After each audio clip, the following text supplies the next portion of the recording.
नमस्कार मैत्रिणींनो, मी Madhuri's cooking and लाईफस्टाईलमध्ये तुमचं खूप खूप स्वागत करते। तर आज आपण थंडीमध्ये आपल्याला उपयोगी ठरणाऱ्या काही किचन टिप्स बघणार आहोत। चला तर मग सुरुवात करूया। थंडीमध्ये उपयोगी पडणाऱ्या खास 40 टिप्स। जमिनीवर चप्पल न घालता चालणे टाळावे। अशा प्रकारे चालल्यामुळे थंडीमध्ये पायांना थंडी लागण्याची शक्यता असते, ज्यामुळे थंडीशी संबंधित आजार होऊ शकतात। म्हणून नेहमी पायाला उबदार चप्पल किंवा माऊस स्लीपर घालूनच चालावे। जास्वंदीची ताज्या फुलांची पेस्ट तयार करा आणि ती केसांच्या मुळावर लावा। यामुळे केसांची मुळे बळकट होतात आणि गळती कमी होते। हे 1 ते 2 वेळा आठवड्यामध्ये वापरल्यास परिणाम दिसू लागतात।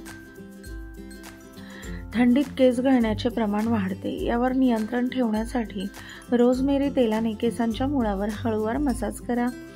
हे 2 ते 3 वेळा करा, यामुळे केसांची मुळे मजबूत होतात आणि गळती देखील कमी होते।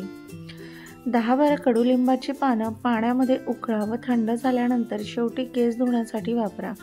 आठवड्यातून 2 ते 3 वेळा हा उपाय करा। केस गळती थांबेल आणि डोकं देखील स्वच्छ राहील। थंडीच्या दिवसामध्ये केस ड्राय होतात। जैतून तेलाने मसाज करा आणि 30 मिनिटं ते ठेवून शॅम्पू करा, यामुळे केसांना पोषण मिळते। त्वचेचा pH समतोल राखण्यासाठी थंडीत टोनरचा वापर करा। गुलाबजल चा वापर त्वचेचे रक्षण करते। आठवड्यातून 2दा बेसन, दूध आणि चिमूटभर हळद याचा लेप चेहऱ्यावर लावा, यामुळे मृत त्वचा काढून टाकली जाईल। 2 भाग ग्लिसरीन आणि 1 भाग गुलाब जल मिसळून त्वचेला हलकासा मसाज करा, कोरडेपणा कमी होईल। स्नानानंतर त्वचा ओलसर असताना शिया बटर किंवा कोको बटर आणि बदाम तेल मिसळून लावा, त्वचा मऊ आणि पोषक राहील। बटाट्याचा रस आणि मध एकत्र करून चेहऱ्यावर लावा, यामुळे त्वचेला चमक येते आणि कोरडेपणा कमी होतो। त्वचेच्या सर्व समस्यावर उपाय म्हणून कोरफड जेलचा वापर केला जातो। कोरफड जेल त्वचेमध्ये लगेच शोषल्या जाते। त्यामधील नैसर्गिक गुणधर्मामुळे त्वचेमधील ओलावा कायम टिकतो। कोरफड जेल तुम्ही मॉइश्चरायझर म्हणून देखील वापरू शकता। तांदळाचं पीठ, दूध आणि हळद एकत्र करून स्क्रब तयार करा, यामुळे मृत त्वचा काढली जाते आणि त्वचा उजळते। कोरडे पडलेले हात मऊ होण्यासाठी 1 लिटर पाण्यामध्ये 5 टी बॅग्स टाका आणि 5 मिनिटं उकळा। हे पाणी गार झालं की 20 ते 25 मिनिटात त्यामध्ये हात बुडवून ठेवा, तुमचे हात मऊसूत होतील। दुधाची साय आणि बेसन मिसळून त्याचा लेप तयार करा। हा लेप त्वचेवर लावा आणि 15 मिनिटांनी धुवा, त्वचा मऊ आणि चमकदार होते।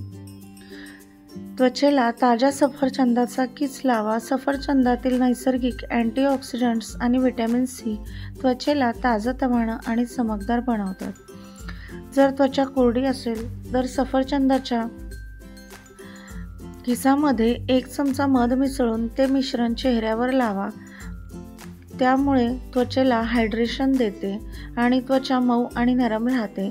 हा मास्क आठवड्यात 2 ते 3 वेळा लावल्यास त्वचा अधिक गुळगुळीत आणि नितळ होईल। गाजर किसून त्यामध्ये 2 ते 3 चमचे कच्चे दूध मिसळा। हा पॅक कोरड्या त्वचेला लावा, ज्यामुळे त्वचेला अँटीऑक्सिडंट मिळतील आणि कोरडेपणा कमी होईल। केसांना केळ आणि मध एकत्र करून बारीक पेस्ट तयार करा। या पेस्टला आपल्या केसांवर मुळापासून टिपापर्यंत लावा। 15 मिनिटांमध्ये ते असंच ठेवा, नंतर वाफ घ्या। वाफ घेण्यासाठी 1 टॉवेल घेऊन गरम पाण्यामध्ये बुडवून केसांवर ठेवा। 10 मिनिटांनी टॉवेल काढून केस धुवा। या उपायामुळे तुमचे केस अधिक चमकदार आणि मऊ होतील। केसांच्या वाढीसाठी पपई अतिशय गुणकारी आहे। पपई खाल्ल्यामुळे केसांची वाढ चांगली होते आणि ते स्वच्छ होतात। केसांना लवंग तेल लावल्यामुळे केसांच्या मुळांना आवश्यक ते पोषण मिळते, ज्यामुळे अधिक मजबूत होतात। केस गळणे कमी होते आणि केस निरोगी व जाडसर होण्यास मदत होते। आठवड्यातून 2 वेळा हलक्या हाताने लवंग तेलाने मसाज केली तर उत्तम परिणाम दिसू लागतात। केसांची मुळे मजबूत ठेवण्यासाठी हॉट ऑइल मसाज करा। बदाम तेल, नारळ तेल किंवा ऑलिव्ह ऑइल वापरू शकता। ह्या मसाजमुळे रक्ताभिसरण सुधारते। रोज रात्री झोपण्यापूर्वी कोमट नारळाच्या तेलाने संपूर्ण शरीराला मसाज करा. यामुळे रक्तप्रवाह सुधारतो आणि त्वचा देखील मऊ राहते. हिवाळ्यामध्ये तहान खूप कमी लागते, पण कमी पाणी पिल्यामुळे त्वचा जास्त कोरडी होऊ शकते. यामुळे हायड्रेटेड राहण्यासाठी 8 ते 10 ग्लास पाणी प्या. यामुळे त्वचा नितळ आणि गुळगुळीत राहते.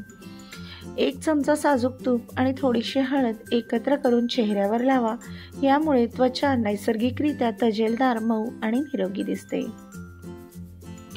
खोबरेल तेल गरम करून त्यामध्ये 1 चमचा सुंठ पावडर घालून चांगलं ढवळा आणि हे तेल अंगाला लावा. यामुळे त्वचा मऊ राहते आणि थंडीत फाटतही नाही.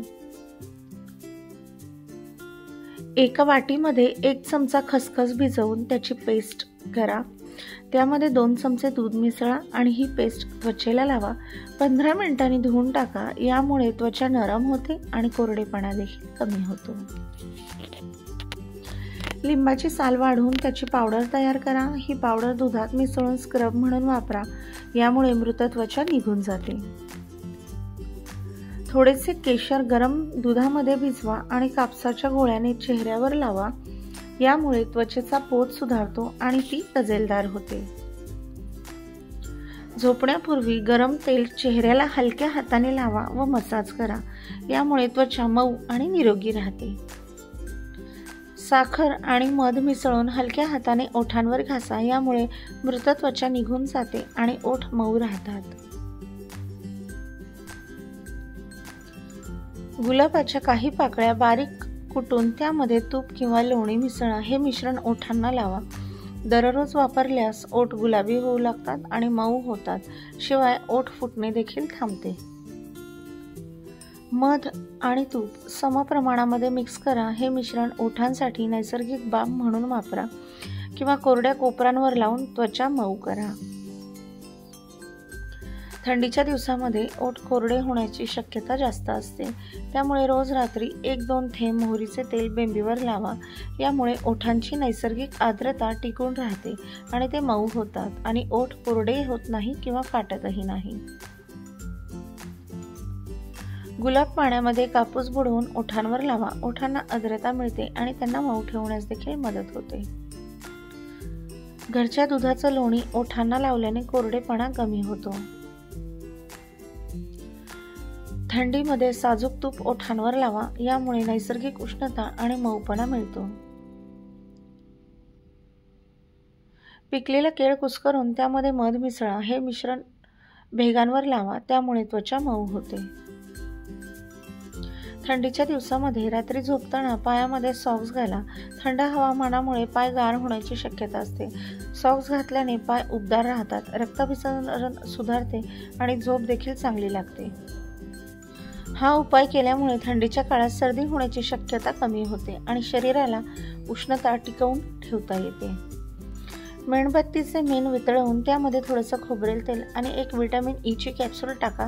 ते मिक्स करा. हे मिश्रण थंड होऊ द्या आणि मग भेगांवर लावा. यामुळे पायांच्या भेगा लवकर भरून येतात. हा उपाय रोज रात्री झोपण्यापूर्वी केल्यास अधिक चांगले परिणाम मिळू शकतात. गरम पाण्यामध्ये मीठ आणि हळद घालून पाय 10 मिनिट बुडवा. यामुळे थकवा कमी होतो आणि भेगा देखील भरतात. हिवाळ्यामध्ये रोज रात्री झोपताना पायाच्या टाचांना व्हॅसलीन लावल्यामुळे भेगा लवकर भरतात आणि टाचा देखील मऊ राहतात. तर ह्या उपयुक्त टिप्स तुम्हाला कशा वाटल्या ते कमेंट करून सांगा. असेच नवीन नवीन व्हिडिओ बघण्यासाठी चॅनलला लाईक, शेअर आणि सबस्क्राईब नक्की करा. व्हिडिओ शेवटपर्यंत बघितल्याबद्दल तुमचे खूप खूप धन्यवाद. भेटूया अशाच एका नवीन व्हिडिओमध्ये. धन्यवाद.